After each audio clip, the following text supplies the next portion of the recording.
Lucía Ortiz de Zárate Alcarazo, que es investigadora de ética y gobernanza e inteligencia artificial en la Universidad Autónoma de Madrid. Forma parte de la lista 35 Under 35 Future Leaders elaborada por el Foro CIDOB Santander e igualmente es investigadora asociada al Círculo de Bellas Artes de Madrid. Su formación académica se complementa por los grados en Física y en Filosofía por la Universidad Complutense de Madrid. Ha sido investigadora invitada en el Harvard Smithsonian Center for Astrophysics y premio extraordinario fin de grado y premio alumni de la Universidad Complutense, también máster en astrofísica y en democracia y gobierno, primero por la Complutense, segundo por la Autónoma de Madrid. Viene a presentarnos su ponencia sobre humanismo tecnológico e inteligencia artificial. Así que, Lucía, no sé si tienes preparada la... Perdón. En tono del mea culpa. Me la han mandado esta.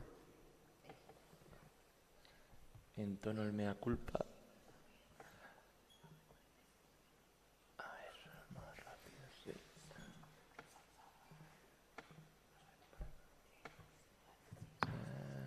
Ver. Modo pantalla completa. Perfecto, pues ya está. Ahora sí, Lucía, te cedo la palabra. Vale, muchísimas gracias, Alberto. Bueno, primero de todo, hola a todos y a todas. Como ha dicho Alberto, soy Lucía Ortiz de Zárate y nada, quería daros las gracias a la organización del curso y a Fregenal por invitarme un año más aquí a estar con vosotros, que para mí es todo un honor, y darme la oportunidad para hablar sobre humanismo tecnológico, ¿no? Yo mi ponencia la he denominado justamente humanismo tecnológico porque yo voy a hablar de inteligencia artificial, que es mi campo de estudio, pero la palabra humanismo tecnológico no es una palabra que obviamente me haya inventado yo, sino que es la palabra que ha utilizado, la forma que ha utilizado la Unión Europea para designar su aproximación a este grupo de tecnologías que hoy conocemos con el nombre de inteligencia artificial. ¿Por qué se ha elegido este nombre de humanismo tecnológico o inteligencia artificial humanocéntrica? Porque la inteligencia artificial es el primer grupo de tecnologías en el que, voy a hacer por distintas cuestiones, la Unión Europea ha sido consciente de la dimensión política, social, cultural y económica que tiene la implementación de la tecnología en el sector público y en el sector privado, cosa que no había sucedido anteriormente para muchas otras tecnologías ni en el ámbito de la tecnociencia en general. Pero bueno, yo me voy a centrar en el ámbito tecnológico, no voy a centrarme en la cuestión científica. Y consciente de esta particularidad de la tecnología, del hecho de que durante muchos años y durante la mayor parte de nuestra historia se ha pensado que la tecnociencia, la ciencia y la tecnología eran casi como esferas aisladas del resto de la sociedad, en la que las prácticas sociales, culturales no permeaban prácticamente de ninguna forma ni alteraban su desarrollo. Este, en gran parte, mito está cada día más en cuestión. En el caso de la tecnología es evidente que la implementación de la tecnología, el desarrollo y el diseño está condicionado por cuestiones políticas y culturales. La Unión Europea es consciente de esto porque la inteligencia artificial es un grupo de tecnologías que se presta mucho a ser capaz de detectar estas injerencias, ¿no?, de la política en ella, y para evitar todos estos sesgos, todas las problemáticas que se pueden derivar de esta injerencia externa, por decirlo de alguna forma, decidió desarrollar una estrategia a priori para frenar los efectos que pudiese tener negativos para las personas, y por eso desarrolló su estrategia de inteligencia artificial humanocéntrica o el humanismo tecnológico, ¿vale?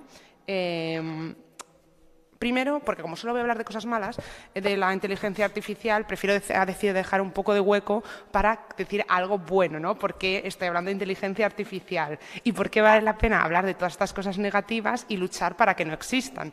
Si estamos hablando y si queremos justamente terminar con todos los problemas éticos que tiene la inteligencia artificial, es porque pensamos que su uso y su incorporación al sector público a grandes rasgos va a ser muy, muy, muy beneficiosa. Tan beneficiosa que se piensa que puede transformar los modelos de gobernanza actuales y, de hecho, cambiar el paradigma. Un paradigma en el que estaríamos gobernados por algoritmos, ¿no?, por tecnologías de inteligencia artificial, y este nuevo paradigma se ha denominado el paradigma de la nueva gobernanza algorítmica, ¿vale? Sería un paradigma de gobernanza en el que la mayor parte de o una gran parte de las decisiones estaría asesorada y en las que son de poco impacto determinadas o tomadas por tecnologías que hacen uso de algoritmos inteligentes. ¿Qué beneficios tiene este nuevo paradigma y por el cual se está apostando desde la Unión Europea y desde la mayor parte de países e instituciones internacionales, ¿no? Bueno, pues en el sector público, que es lo que yo trabajo principalmente, la inteligencia artificial tiene muchísimos beneficios, ¿no? Nosotros pensamos que puede suponer una mejora sustancial de los servicios y las políticas públicas, de muchos problemas que los ciudadanos normalmente repiten, que no les gustan cuando hablan de la administración pública, ¿no? Por ejemplo, la burocracia, que siempre es unas grandes losas que tiene la administración pública. Pues la incorporación de algoritmos inteligentes, de inteligencia artificial, puede suponer una agilización de los trámites burocráticos, una personalización de los servicios, permite aumentar la cercanía y romper barreras entre la ciudadanía y las administraciones públicas, porque pensemos que una administración completamente digitalizada o gran parte digitalizada permitiría aportar atención al ciudadano las 24 horas del día, los 7 días de la semana, de forma ininterrumpida y bien utilizada, de forma tan buena o mejor que la que aportarían en teoría las personas, aunque soy consciente que esta visión es muy, muy, muy idealista. Y luego, por la forma en la que funcionan los algoritmos, permitiría una serie de beneficios en distintas áreas, que no voy a detenerme mucho porque esto no es el tema de mi ponencia, pero por hacernos una idea, ¿no? Estos no son usos que a día de hoy todavía estén extendidos, ni muchísimo menos, porque todavía es un campo en el que queda mucho por investigar y mucho por desarrollar, pero normalmente de las áreas de políticas públicas o las áreas en las que más se suele incidir cuando se habla de cómo nos puede beneficiar el uso de la inteligencia artificial, siempre suelen salir las cuestiones de seguridad, de justicia, salud u educación. ¿Cómo puede mejorar nuestras vidas? Pues, por ejemplo, en la cuestión de seguridad, ¿no? Por ejemplo, detectando lugares donde es más posible que se cometan crímenes o delitos, también intentando detectar la probabilidad de reincidencia de ciertas personas que a lo mejor han estado en prisión, también prediciendo la posibilidad, o sea, la adecuación o no de que una persona salga o no de prisión. Todos los algoritmos nos pueden ayudar a tomar una serie de decisiones en la que quizás las personas hay un grado de incertidumbre muy grande y los algoritmos, haciendo uso de procesos estadísticos, pueden aportar cierto, o se espera, ¿no?, que aporten cierto grado de certidumbre en áreas que son muy problemáticas, ¿no? En salud, que es una de las áreas donde más se está apostando por la incorporación de inteligencia artificial, ¿qué se puede hacer? Pues desde luego utilizar inteligencia artificial para mejorar los diagnósticos médicos, para detectar enfermedades en estadios muy, muy, muy tempranos, donde a lo mejor el ojo clínico, por muy experto que sea, todavía no es capaz de, en una radiografía, hacer una detección de un cáncer muy temprano, o incluso predecir la saturación de hospitales en ciertos momentos, ¿no? Porque pensemos como muchas veces cuando nosotros estamos enfermos o cuando tenemos alguna dolencia, lo primero que se hace o que hacen muchas personas es buscar en Internet qué es su sintomatología, ¿no? Pues, por ejemplo, con el uso de algoritmos se puede rastrear estas búsquedas y decir, bueno, si de repente las búsquedas sobre una sintomatología concreta ha aumentado, que sabemos que está asociada a la gripe, podemos esperar, por ejemplo, que haya una mayor llegada de pacientes con esta sintomatología a los hospitales y, por tanto, predecir, ¿no?, una posible saturación de hospitales. En educación, para prevención del fracaso escolar, muchísimas cosas. Esto, que son muchos beneficios o potenciales beneficios y muchísimos más, obviamente, que yo no voy a mencionar, solo son posibles si antes nos hacemos conscientes y prestamos atención a ciertas implicaciones y problemas éticos que están presentes en los algoritmos y que impedirían que todas estas cosas y todas estas potencialidades de las que os he hablado y muchísimas más se realizasen de forma justa, es decir, repercutiesen en beneficio de la mayoría, ¿vale? Para hablar de las implicaciones éticas, tengo que explicar muy brevemente, aunque yo supongo que aquí ya hay gente que lo sabe, cómo funciona la inteligencia artificial. La inteligencia artificial, en un sentido súper escueto, súper corto, se compone de datos, algoritmos y hardware. Por empezar por el final, el hardware es el soporte físico de la tecnología, ya está, o sea, no hay nada más. Nosotros lo podemos ver e interactuar con él en algunas ocasiones y en otras no. Fin. Los datos es la información que puede ser de muy distinto tipo y proceder de muy distintas fuentes de las que se nutren.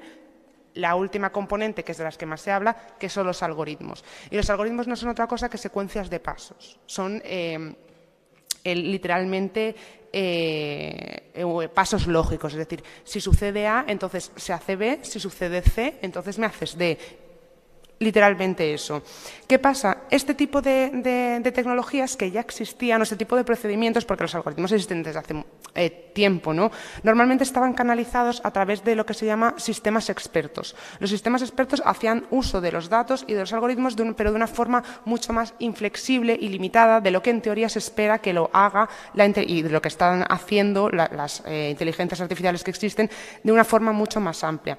Es decir, por ejemplo, si nosotros antes teníamos mucha menos cantidad de datos y los algoritmos tenían una serie de pasos, una serie de normas que eran también muy limitadas. Y, por ejemplo, si nosotros teníamos un sistema experto aplicado a la sanidad, por ejemplo, al diagnóstico de enfermedades, le podríamos decir, si te viene un paciente entre esta edad y entre 5 y 12 años con esta sintomatología, con tos, con fiebre y con irritación de garganta, entonces le prescribes este medicamento.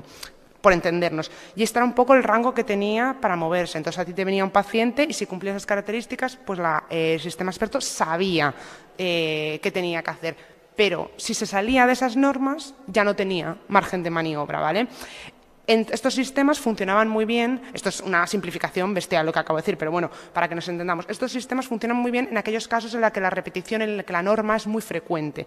Pero la cuestión es que la norma no es tan frecuente como nosotros nos pensamos. Existen muchísimas más excepciones de las que nosotros creemos. De hecho, es lo más frecuente y cuando nosotros queremos implementar tecnologías que supongan un beneficio considerable en nuestra vida, necesitamos que implementar algoritmos que sean capaces de detectar matices, ¿vale? De ser capaces de saber qué hacer, de tener una respuesta ante lo excepcional, ante el imprevisto, ¿vale?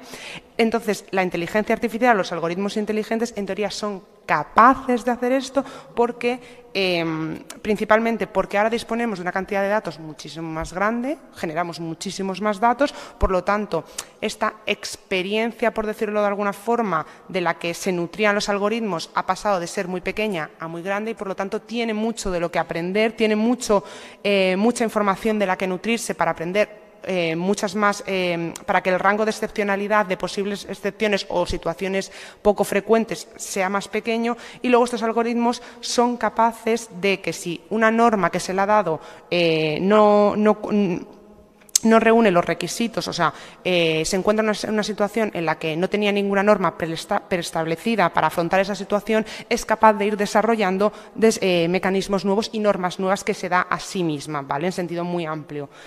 Entonces, por esto se habla de inteligencia artificial, porque la inteligencia artificial es un grupo de tecnologías que permite abordar y superar muchísimos de los problemas que había antes y que tenía la tecnología. Entonces, abre un abanico de posibilidades muy grandes. Los problemas éticos surgen normalmente con los datos, con los algoritmos, pero también con el hardware, ¿vale? Que es yo lo que quiero señalar, sobre todo en esta ponencia, porque hay problemas éticos de los que se suele hablar cuando se habla de ética de la inteligencia artificial. Hay problemas que son mucho más frecuentes y de los que se presta mucha atención y otros que pasan desapercibidos con mucha más frecuencia, ¿vale? Los problemas éticos, así como canónicos, a pesar de la juventud de esta disciplina que hay y que reconoce la Unión Europea, son problemas de privacidad, problemas de rendición de cuentas, la explicabilidad, la transparencia, los sesgos y el determinismo tecnológico, ¿vale? Todos estos son problemas que pueden surgir en la implementación, en el desarrollo de la inteligencia artificial y que, si se dan, suponen un perjuicio muy, muy importante para las vidas de las personas y, en algunos casos, una violación directa de los derechos humanos, ¿vale? Por eso, en teoría, en la Unión Europea, todos estos problemas éticos tienen que estar solventados antes de implementar cualquier uso de inteligencia artificial. Bueno, he de decir que no me voy a centrar en todos ellos porque hay algunos que son un poco más técnicos, que tienen que ver realmente más con obviamente todos tienen una perspectiva implementada, o sea, una perspectiva social en la que necesitan una incorporación de científicos sociales para solucionar los problemas, pero algunos de ellos tienen que ver más con cuestiones técnicas que incumben más a los ingenieros, ¿vale? Y principalmente el tema de la rendición de cuentas, que bueno, ahí también están involucrados muchos juristas, ¿vale? Porque claro, lo que tenemos, el problema de la rendición de cuentas, que es uno de los principales problemas, es básicamente si algo sale mal, quién va a ser considerado el responsable de eso, ¿no? Nosotros en un proceso en el que están involucradas personas lo tenemos claro porque tenemos unas leyes muy concretas que te dicen quiénes son los responsables, pero el caso tradicional que se pone es el de un vehículo autónomo, se choca, mata a una persona, nadie se sentiría conforme con que ese vehículo se retirase, que es el mínimo, pero nadie estaría conforme solo con que se retirase el vehículo. Entonces ahí entra una serie de problemas de quiénes son los responsables, quién debe pagar en términos políticos, sociales, legales, etcétera. O sea, los que han construido el vehículo, las administraciones públicas que los han puesto en marcha, etcétera, etcétera, ¿vale? La explicabilidad, que tampoco voy a entrar, tiene que ver con todo esto de hacer explicables, como dice la palabra, es hacer entendibles los algoritmos a las personas, porque pensemos que si la aspiración de la Unión Europea y del Gobierno de España en este caso es implementar inteligencia artificial en todas las áreas del sector público, la ciudadanía va a interaccionar en su día a día con algoritmos con inteligencia artificial y la capacidad de contestar una decisión, no necesariamente porque esa decisión esté mal, sino porque tú simplemente no estás de acuerdo o quieres, porque la ciudadanía tiene derecho a ello, a estar informado sobre en base a qué criterios o en base a qué motivos se ha tomado una decisión que afecta a su vida diaria. La ciudadanía tiene que ser capaz de entender ese procedimiento. ¿Y qué pasa? Que nos encontramos con que los algoritmos son muy difíciles de entender. O sea, la mayor parte de la ciudadanía entiende un código en abierto. O sea, eso no es una explicación, ¿no? Entonces, ahí hay todo un proceso de traducir ese lenguaje computacional al lenguaje humano y también acomodado a las diferencias socioculturales que nos encontramos. Una explicación no es lo mismo, a lo mejor, en un contexto para una persona con un nivel educativo muy alto que proviene de una clase social muy concreta que a una persona de una familia mucho más modesta. Y todos tienen que ser capaces de entenderlos. Entonces, ahí hay una serie de problemas muy interesantes, pero que son difíciles de abordar. Y luego, por supuesto, la transparencia, que todo eso tiene que ser accesible. A mí el problema, y es lo que principalmente que voy a hablar hoy, son los sesgos. Los sesgos, como sabemos, la palabra es el preferenciar una dirección, por decirlo de alguna forma. Normalmente entendemos que con una connotación relativamente negativa, ¿no? Porque esa preferencia de una orientación no está justificada o no se corresponde con motivos justos, ¿no? Los sesgos en la inteligencia artificial se pueden producir por problemas en los algoritmos o por problemas en los datos, como he dicho, ¿vale? Y pueden ser de muy distinto tipo. Pueden ser raciales, pueden ser por orientación sexual o pueden ser de género. Yo en este caso voy a hablar de los sesgos de género porque son los que mejor conozco y es lo que más he estudiado. Los sesgos, bueno, como os he dicho, eso es la preferencia de una orientación frente a otra y se producen principalmente cuando en estos datos, en estos bancos de datos, fuentes de datos de las que estábamos hablando, hay una sobrerepresentación de unos colectivos frente a otros, ¿vale? Normalmente los sesgos de género se producen porque hay una sobrerepresentación de hombres blancos frente a cualquier otro colectivo, lo que conlleva que las decisiones que se toman, el output de la inteligencia artificial beneficie a estos colectivos y perjudique a los que no están representados. Normalmente las mujeres y las mujeres de cualquier ya racializadas o de cualquier otro problema. ¿Cómo se producen o por qué se producen los sesgos y por qué es una cuestión política? Porque esos datos de los que se nutre la inteligencia artificial provienen de fuentes que ya están sesgadas de forma natural, por ejemplo, de Internet. Cuando tú tienes unos datos procedentes de Internet sin ningún tipo de supervisión, existen datos de distintas organizaciones internacionales en los que se evidencia que el acceso a Internet es desigual, o sea, existe una brecha digital. Las mujeres en general tienen un menor acceso, incluso en España, aunque parezca mentira, es verdad que en España es mucho menor, ¿no?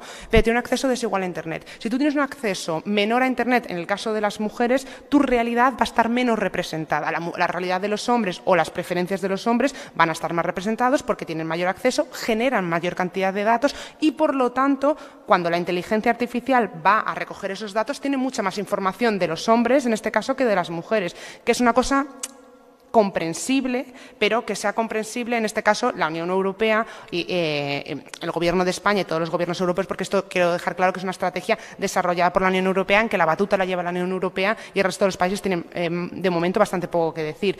La Unión Europea considera que eso es inaceptable, que si existe esa realidad, existe, pero que esto es una cosa que hay que cambiar y, por lo tanto, hay que sesgar lo que está sesgado. Hay que sesgar unos datos que tienen una sobrerepresentación de ciertos colectivos. ¿Qué producen estos sesgos en los datos?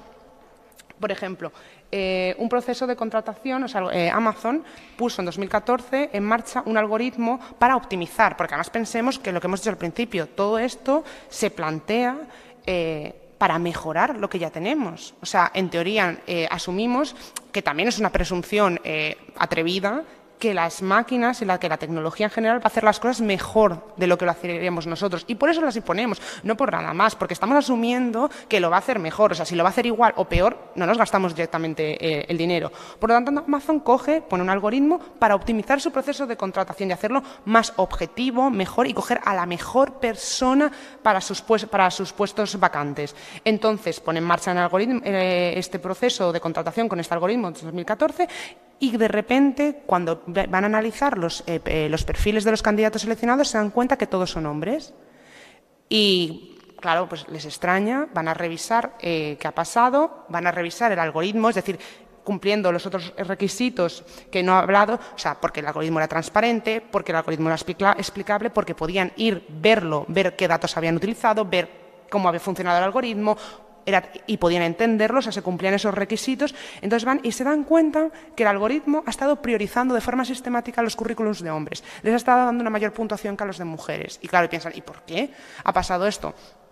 Porque de los datos de los que se nutría el algoritmo de Amazon eran los datos provenientes de los procesos de selección durante los últimos 10 años. En esos procesos de selección, la mayor parte de los currículums eran de hombres y la mayor parte de los candidatos seleccionados también eran hombres.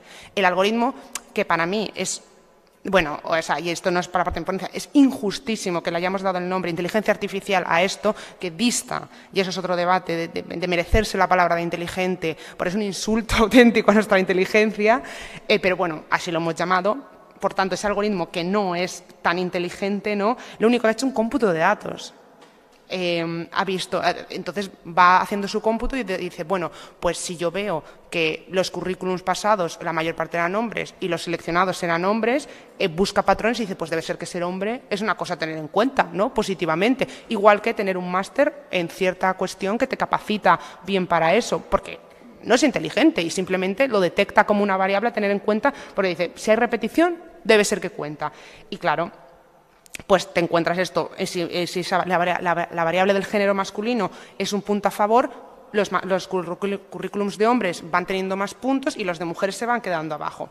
Claro, esto se denominó pues como la primera aparición de la detección de un algoritmo machista, que no es que el algoritmo lo fuese porque se les atribuye una agencialidad que no tienen obviamente, sino que había unos sesgos de partida que no se habían tenido en cuenta y había resultado en un resultado negativo para las mujeres, ¿no? Entonces, claro, ¿cómo se cambia esto? Pues Amazon, desde entonces, en los procesos de contratación que usa algoritmos, que además son procesos igualmente súper controvertidos, porque esto es muy difícil de controlar, tiene que primero ir a su base de datos, mirar qué datos está utilizando, compensarlos para que no se dé otra vez esta sobrerepresentación de currículos masculinos, y luego en el algoritmo, igual que en el caso de las políticas públicas, tiene que poner mecanismos explícitos para que digan, si tú detectas que la variable hombre como algo positivo, aquí lo anulas, porque esto no puede ser considerado algo positivo, ¿vale? Y entonces ahí como se neutraliza los sesgos de partida.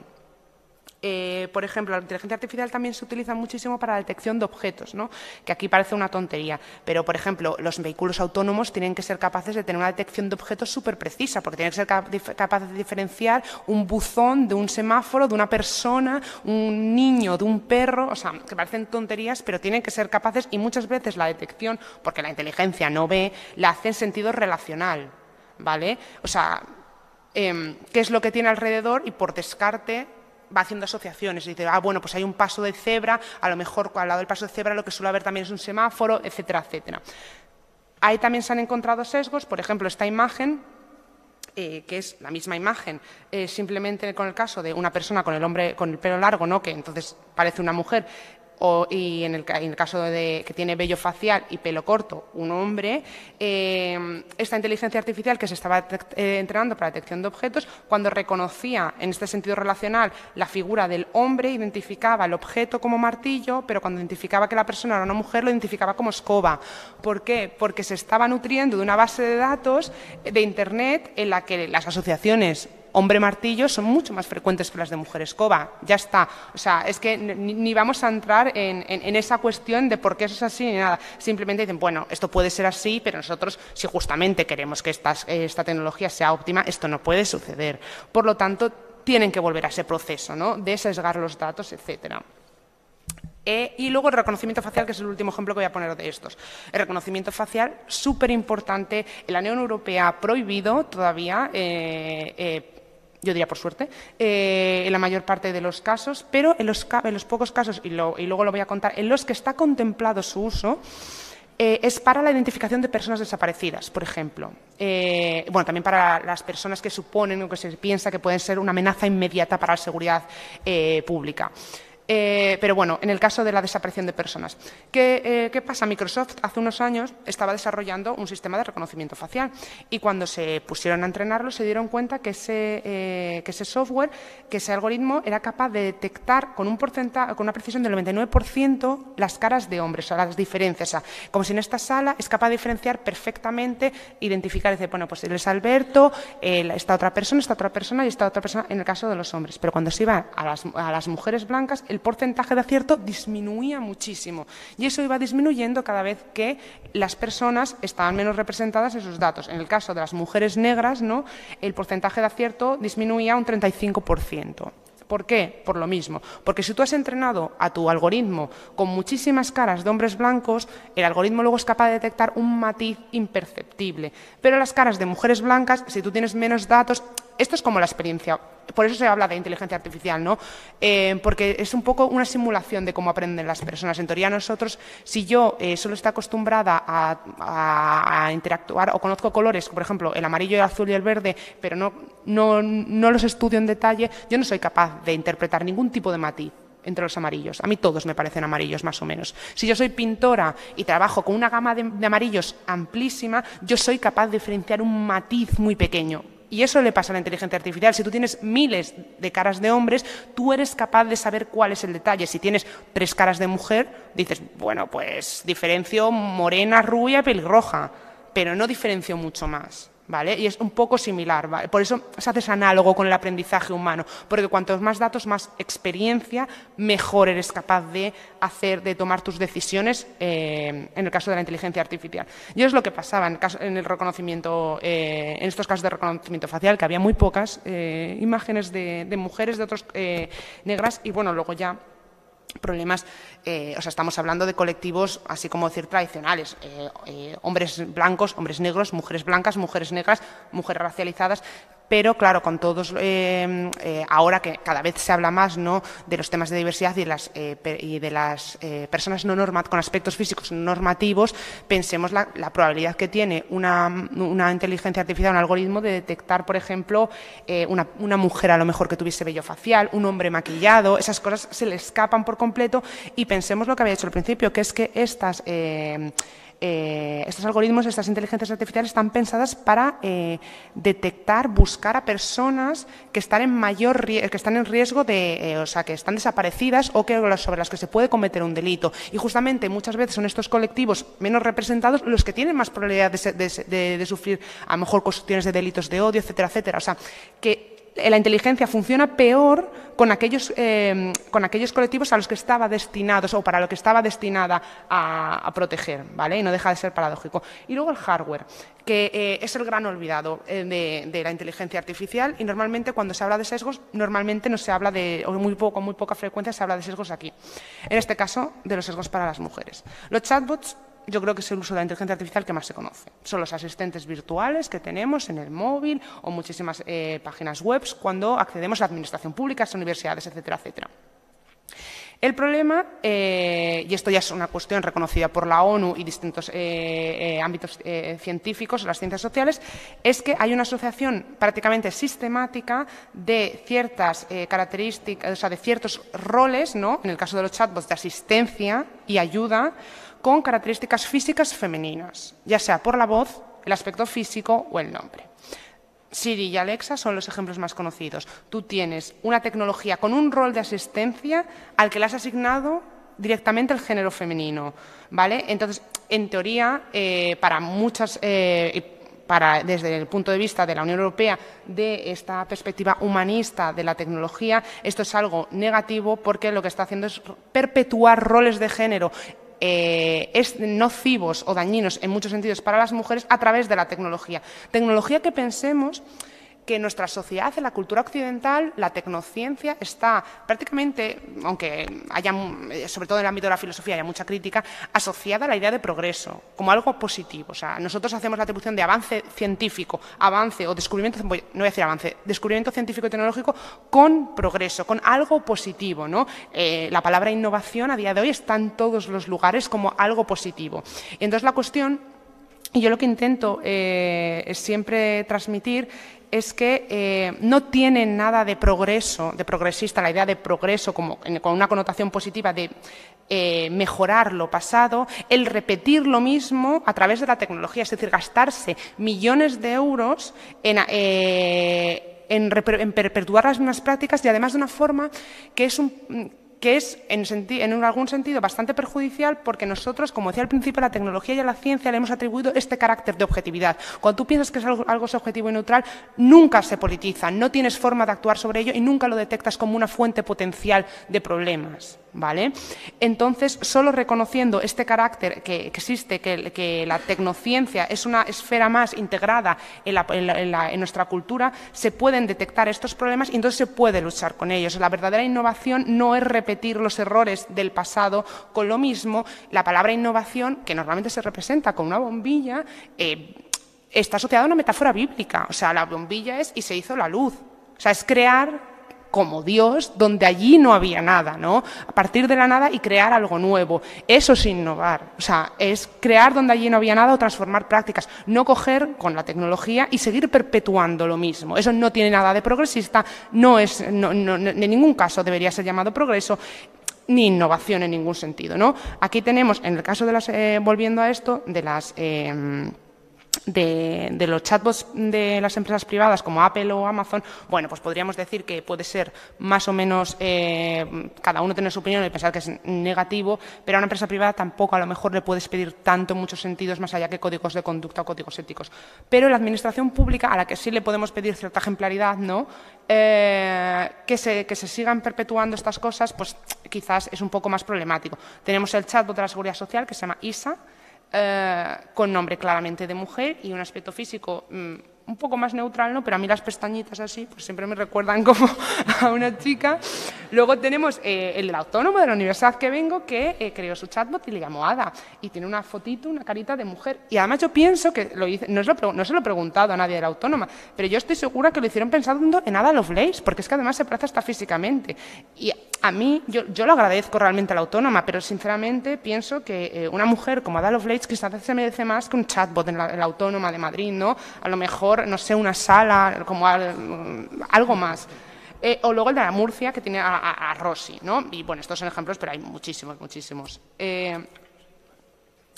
Luego están los robots. Los robots es verdad que son menos frecuentes todavía, pero sí que tú quieres un robot con un carácter asistencial, de ayuda. Entonces tú quieres que ya tienes la problemática de que las personas en general preferimos que nos atienda una persona, no un robot, porque siempre es mejor, ¿no? El problema aquí son dos. Primero, cuando desarrollan robots, normalmente se les atribuyen unas características físicas de mujer, y no de cualquier mujer. Normalmente de mujer blanca, en este caso es verdad que con características asiáticas, pero blanca, siempre delgadas y siempre relativamente atractivas, ¿vale? Y aquí entonces es como el caso de los chatbots, pero un poquito más exagerado. Esto es un tema problemático, y no es en ningún sentido es justificatorio, pero es que existen muchos estudios, sobre todo aplicados a las empresas, que son los que tienen más capacidad para desarrollar esto, que cuando se hacen experimentos para ver, porque claro, una empresa viene y dice, bueno, yo voy a transitar hacia un modelo más digitalizado en el que la asistencia a las personas, la atención al cliente, por ejemplo, no la vayan a hacer personas, la vayan a hacer robots o chatbots. Entonces tienen que ver cómo van a reaccionar sus clientes. Y lo que se dieron cuenta es que las personas tienden a confiar muchísimo más cuando la persona que te atiende es una mujer, o lo pueden asociar a una mujer que a un hombre. Confían más, porque nosotros tenemos en nuestra sociedad unos roles vigentes en el que la mujer está mucho más asociada a los cuidados y a ciertas cuestiones de empatía. Por lo tanto, a las personas, tanto hombres como mujeres, les generaba muchísima más confianza. Si una empresa lo que quiere es ganar dinero y que eso le funcione, pues dice, pues mira, pues pongo a este chatbot, este robot, le pongo un aspecto físico de mujer porque sé que es lo que me va a funcionar mejor. En el caso de una empresa se puede llegar a entender en el sentido de que en el fondo, objetivo último es ganar dinero, es generar beneficio. En una administración pública, no, yo creo que no. Entonces, bueno, en el caso de los robots se sigue perpetuando esta cuestión, ¿no? Tenemos estos estereotipos, estas cuestiones, estos aspectos físicos asociados no solo a la feminidad, sino a una forma de ser mujer muy concreta, muy normativa, para roles de asistencia, ¿vale? Y ahora, bueno, el caso más extremo, ¿no?, que a veces parece ciencia ficción, pero también existe, es el caso de cuando hablaba de legitimar prácticas que existen a través de la tecnología, es la legitimación de la prostitución a través de los robots, de la inteligencia artificial y los robots inteligentes, ¿vale? Con que parezca mentira, existen. Carmen, corta la pantalla la pantalla y pones a Lucía solo, por favor. Que no queremos que el algoritmo de YouTube nos haga el loco. O sea, hace unos años se empezó a comercializar por 6.000 euros, o sea que es dinero, pero bueno, yo creo que quien quiera más o menos se lo puede comprar. Pues mira, han bloqueado la web y todo. Estará bloqueado, sí. Sí, no puedo enseñarlo. No puedo enseñarlo. No. Aquí, no sé, pero no puedo pulsar aquí. Ahí, sí. A ver, es que tampoco me parece tanto, ¿eh? Nada. No, es el bloqueador de ahí arriba. ¿Dónde le doy? A ver, tampoco es tanto, ¿eh? Es decir, ¿dónde le doy? ¿Dónde le doy? No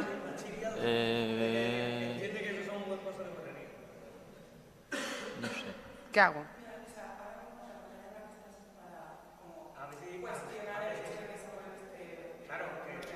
Entonces... No, pues entonces no. Nada, pues nada. Bueno, pues es una página en la que es... No. ¡Ay! ¡Lo he borrado! Es una página en la que venden básicamente robots sexuales con un aspecto de lo que podemos tener como una prostituta en el imaginario colectivo, literalmente. Y venden por separado el cuerpo, por separado la cabeza o todo junto. Y los tienes con distintos colores de pelo, distintas razas.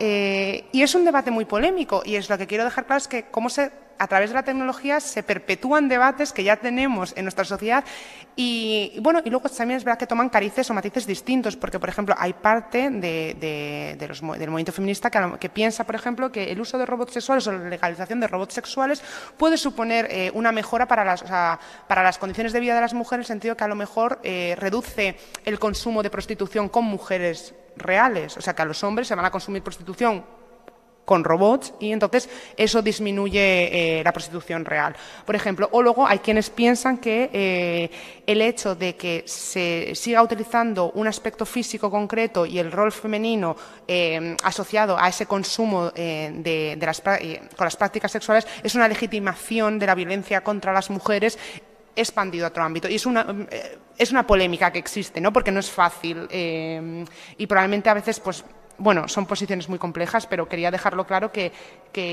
la tecnología permite perpetuar las prácticas sociales que tenemos a día de hoy, en algunos casos incrementarlas y, si no las tenemos en cuenta, a veces a peor, ¿no? Y con esto lo que quería dejar es claro que los robots lo que reproducen son estereotipos culturales, ¿no? O sea, que está muy claramente, en este caso no era una mujer, pero claramente asociado a una cultura muy concreta que cada uno lo reproduce como quiere. Y luego ya los otros temas que no voy a entrar, bueno, un tema que yo creo que además en la Unión Europea nos preocupa mucho y que tiene que ver con estos valores humanistas europeos, es el respeto por la privacidad de las personas, ¿no? Cosa que en Estados Unidos no les preocupa tanto ni en otras partes del mundo, pero nosotros en Europa, bueno, hay distintas encuestas que lo evidencian, nosotros somos mucho más recelosos de nuestra intimidad, de nuestra privacidad, y nos preocupa mucho más que al resto que a Estados Unidos o a China, que el uso de nuestros datos, ¿no? Y aquí surgen muchos problemas de qué datos se utilizan, cuáles no, quién los administra, etcétera, etcétera, porque pensemos que la inteligencia artificial funciona mejor cuantos más datos tengamos. Por lo tanto, si queremos que funcione muy bien, nos viene bien tener muchos datos, pero claro, pues hay cosas que no queremos, sobre las que no queremos dar nuestros datos. Y luego el problema, quizás más de carácter filosófico tradicional, es el determinismo tecnológico y la autonomía humana, ¿vale? Que está muy ligado justamente a la perspectiva humanista, que tiene que ver con todo este tema de, en una sociedad, en el paradigma del que hablaba al principio, de la gobernanza algorítmica, una sociedad muy, muy influida por los algoritmos, cuánto se reduce nuestra autonomía humana y nuestra libertad de elección. Porque, y el caso más conocido es, por ejemplo, cuando utilizamos Netflix, Amazon Prime, esta serie de cosas, que nosotros tenemos algoritmos de recomendación. Nosotros entramos y en base a nuestra preferencia previa, pues nos da una recomendación y nos parece maravilloso en la mayor parte de nuestros casos, pero decimos, pues fenomenal, menos que pensar, ¿no? Va a acertar y para nosotros no supone un problema. Esta práctica, si la vamos extendiendo a muchísimos ámbitos, puede ser problemática, porque el que nos haga una recomendación Amazon Prime o Netflix está muy bien, pero también te quita, y en este caso puede ser algo casi anecdótico, pero te quita la capacidad de pensar tú qué te hubiese gustado ver y la posibilidad de explorar muchas veces nuevos caminos. Es verdad que no es una coacción en plan que físicamente se te impide, pero es verdad que nosotros, los seres humanos, somos perezosos en muchos sentidos de que cuanto lo que nos suponga un menor esfuerzo cognitivo o de pensamiento, pues en general lo favorecemos. Por lo tanto, en el momento en el que tú estás favoreciendo o tomando por buena lo que te recomienda un algoritmo y dejando de pensar, ¿no?, en esa posibilidad de elección, pues le estás creando una especie de sendero de dependencia. Además, todo esto unido a que también se ha demostrado que los seres humanos tenemos una cosa que se llama el sesgo de automatización, en el cual cuando una decisión está recomendada por una máquina, por la tecnología, por la inteligencia artificial, tendemos a pensar que la inteligencia artificial o la máquina tiene razón. O sea, tendemos a confiar, aunque parezca mentira, de forma crítica en lo que nos dicen, en lo que nos recomiendan las máquinas, ¿vale? Porque, insisto, lo del principio, nosotros tenemos muy asociado esta idea de la tecnología, la tecnociencia como progreso, como algo mejor que supera a la propia humanidad, ¿no? Entonces, esas cuestiones existen. Entonces, esas recomendaciones aplicadas a todos los ámbitos, si nosotros tenemos un algoritmo que nos recomienda qué estudiar, qué comer, dónde ir, como algo bueno, como, o sea, en teoría como algo que nos está ayudando, igual que la recomendación de Netflix, pero cuando eso se extiende y no tenemos una sociedad suficientemente crítica, eso puede suponer problemas para la autonomía humana. Y ya está. Entonces, para suplir todos estos problemas, la Unión Europea desarrolló un marco ético basado en su tradición, y además lo reivindica así, en su tradición humanista, en sus documentos, que le diferenciase del resto del mundo. La Unión Europea sabía y sabe que no puede competir tecnológicamente, o sea, a nivel tecnocientífico en general, con Estados Unidos o con China, bueno, es verdad que sigue apostando, ¿no?, por generar tecnología propia, pero decidió darle que su sello de identidad no fuese el avance tecnológico en sentido material, sino el sello ético, de tener una inteligencia artificial ética, humanocéntrica, centrada en las personas, que de alguna forma supusiese un referente para el resto de potencias mundiales, y de hecho la Unión Europea obliga a todas las empresas o todas las tecnologías de inteligencia artificial que se aplican en territorio europeo a asumir sus preceptos, ¿vale? Desarrolló este marco ético, ¿vale? Que ya, bueno, ya está establecido y que justamente en abril de 2021 se culminó con la publicación del primer borrador de una regulación europea de inteligencia artificial, que es única en el mundo, no existe en ningún otro lado, que va a ser publicada de forma definitiva a finales de este año. Y los pilares son, primero, que la inteligencia artificial sea legal en base a la regulación que ellos mismos han desarrollado, que sea robusta a nivel técnico, es decir, que sea resistente a ataques externos, etcétera, y que sea ética, ¿no? Es decir, que respete los derechos y libertades de las personas en el territorio europeo. Este es un poco un esquema del marco y cuando vemos en ética los principios tenemos justamente el respeto por la autonomía humana. Para la Unión Europea es una prioridad la prevención del daño que en ningún caso puede suponer para las personas, la justicia, que aquí se engloba todo el tema de sesgos que os he dicho, y la explicabilidad, que yo no he profundizado en eso, pero que es una cuestión muy, muy importante para la Unión. Y, por último, ya la regulación, que se basa, obviamente, en una formalización de estos principios éticos, que lo que viene es a prohibir prácticas que en otras partes del mundo sí que son legales y que en teoría está pensada para preservar los derechos fundamentales y para dar este toque humanista a la tecnología, ¿no? O sea, decir, bueno, por mucho que sea posible a nivel tecnológico, nosotros no lo queremos ni lo vamos a admitir, que es principalmente el uso de inteligencia artificial para los sistemas de puntuación social, que yo no sé si os sonará, que por ejemplo China lo puso en marcha, ¿no? A nivel, a escala no súper grande, pero sí que funcionando, en el cual a su ciudadanía se le daba una puntuación en base a comportamientos positivos o negativos y en función a esa puntuación tenían un acceso privilegiado o no a ciertos servicios, ¿no? Que es una forma de control social que la Unión Europea dijo, bueno, pues esto aquí no es. Y luego el uso de algoritmos para beneficiarse, para manipular a colectivos en función de sus características concretas. Por ejemplo, los niños, ¿vale? O sea, tú no puedes aprovecharte de las características psicológicas que tienen los niños para llevarlos en cierta dirección. Luego ya están las dos últimas, estaban los usos inaceptables de la tecnología, que están prohibidos, y luego los de riesgo alto y riesgo moderado, que son legales, pero los de riesgo alto con unas restricciones muy, muy, muy grandes, porque justamente son los que más posibilidad tienen de que se generen estos problemas éticos que os he dicho, que son, por ejemplo, la identificación de personas, la búsqueda de personas porque supone un problema para la salud pública o para la seguridad pública, la administración de justicia, todo el sistema de prisiones, el control fronterizo, la sanidad, todas estas cuestiones. Y las de riesgo moderado bajo, que directamente no están reguladas, que son, por ejemplo, los chatbots, todo lo que os he dicho, o inteligencia artificial aplicada a las telecomunicaciones, ¿no? A los medios de comunicación, etcétera.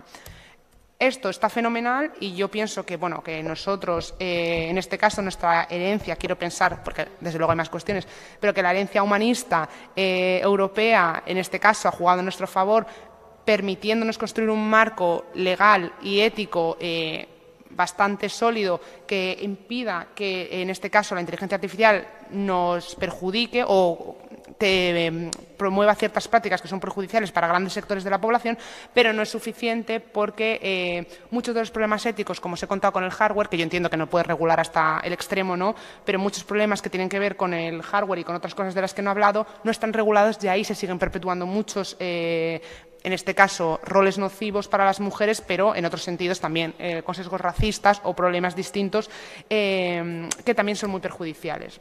Y, bueno, así que ya con esto termino. Era básicamente todo esto, ¿no? Que yo creo que somos afortunados de tener el control que tenemos y la perspectiva que ha implementado la Unión Europea con la inteligencia artificial, pero no es suficiente. Y esto es todo. Gracias.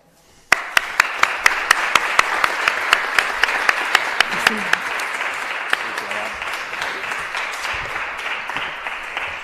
Pues muchas gracias, Lucía, por además ajustarte muy correctamente al tiempo de exposición. Vamos a hacer una pausa de unos 10 minutitos mientras que montamos la última mesa para airearnos, tomar un poco de agua y refrescarnos y volvemos en esos 10 minutitos, ¿vale? Muchas gracias.